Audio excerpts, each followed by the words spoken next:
One person has been arrested, this after a crowbar attack on the Foreign Minister's personal home in Auckland. Look at these photos, look at the damage that was done to the front window of Winston Peters' home. He shares this home with his partner.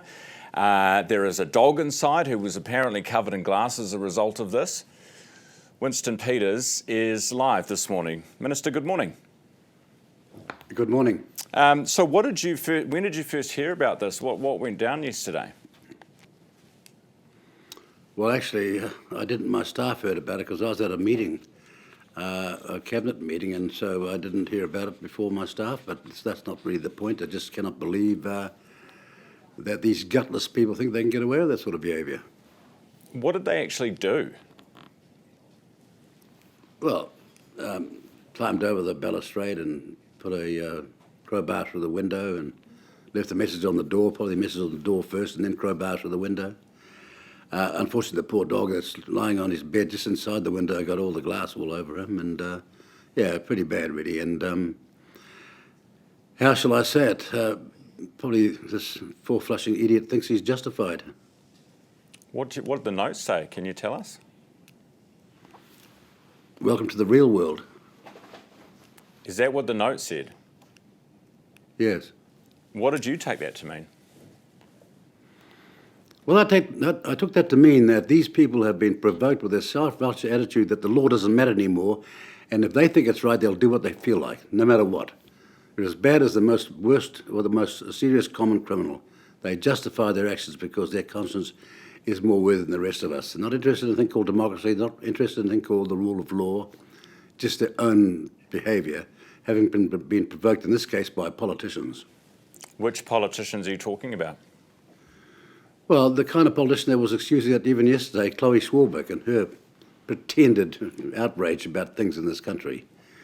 I mean, it's really quite appalling. Here we are, on the 2-year anniversary today of the Gaza attack on Israel and the Hamas attack on Israel. 1,200 people were murdered and were still raped and murdered the full 100 yards.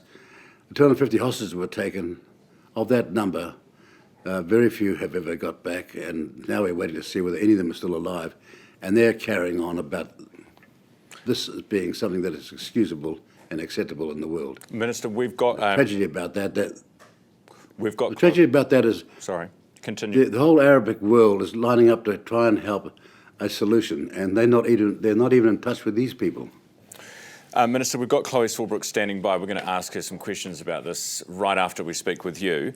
But just coming back to this, I mean, your partner... Well, I don't know why you're bothering to ask somebody who's complicit in the extreme, who had somebody that was with her yesterday advertising our address and calling people out, breaking the law, breaking the noise abatement rules of this country with utter contempt, right in her electorate. Why on earth are you asking this person anymore? Well, that's exactly why I wanted to get her on, Minister, to ask her these questions and to ask her exactly what it is she knew about this potential attack at your house. Can you just tell us what it's like that, I mean, you've been in the business a long time, but to have your partner at home while you're not there and someone's with a crowbar at the front door, what's that like? Oh, look, I'm not over-exaggerating the situation. I just find it an outrage. I wished I was there. I wish I was there with something in my hand when he did it.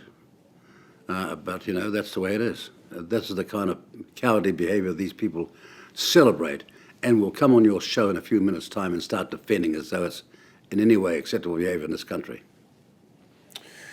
What about the flotilla? We had that talk yesterday. I heard from the families of the 3 Kiwis who are part of the flotilla. What happens with them now? Do they get any assistance? Do they get taxpayer-funded flights home? What's the story with them?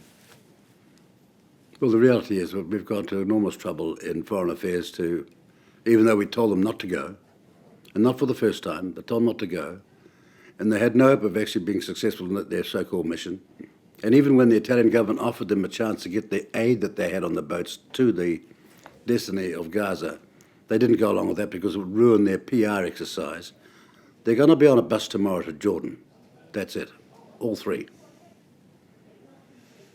And then what happens from Jordan? They're on their own. Well, I should hope so, because I do not want to talk to the New Zealand taxpayers about us paying for that sort of behaviour and their tickets back home, whether it's first class like Chloe or not. Do you think, Chloe, you mentioned her a couple of times in this interview, do you think she has been, with the river to the sea and all that sort of commentary, do you think she is inciting the type of violence you've seen at your house? I've got no doubts about it. I mean, there she was with the very perpetrator giving out our address, who was shouting out outside our home in the middle of the darn night, breaking all the noise abatement laws, waking up all the young kids in the street and all the neighbours, poor things, all out there defending herself. And she was at her press conference yesterday as stupid and incoherent as she was when she tried to explain herself. Did you see that program yesterday? Did you see her interview? There she was, taking pride in somebody who couldn't even talk properly. This new superstar of performative politics.